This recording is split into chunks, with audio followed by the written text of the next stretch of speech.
predstavlja jedno moćno oruđe koje naša država posjeduje i koje koristi u svim zadacima koji se postave pred nama.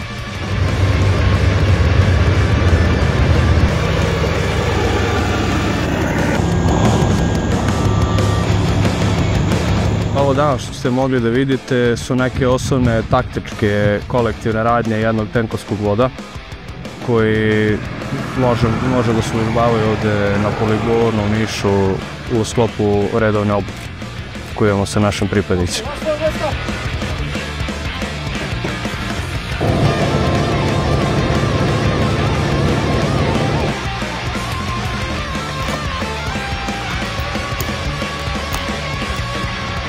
U te radnje se ubrajaju poznavanje naoružanja, taktičko naoružanje.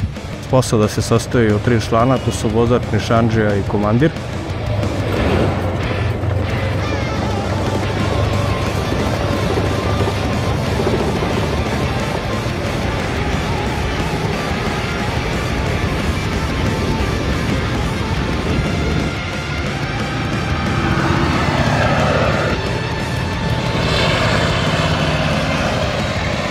Biti pripadnik oklopnih jedinica Vojske Srbije, posebno 3. brigade, što je sam posao vrlo zanimljiv i dinamičan, ima dosta aktivnosti.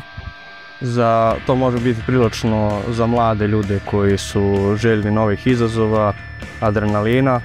Takođe, biti pripadnik Vojske Srbije je velika čast koja vam u današnje vreme omogućava mnoge nekih privilegija, kao što su stalno zaposlenje, dobra plata, mogućnost odlaska u mirovne misije, napredovanje u službi. Profesionalni vojnici takođe kroz svoj rad i zalaganje mogu da steknu priliku i da postanu podoficiri, što im daje neke dodatne benefite.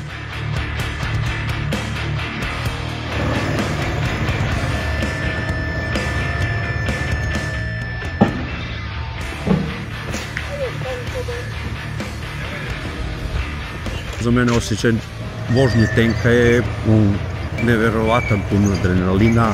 Jednostavno, adrenalin je baš dobar kad su gađenja, vežbe i tako da.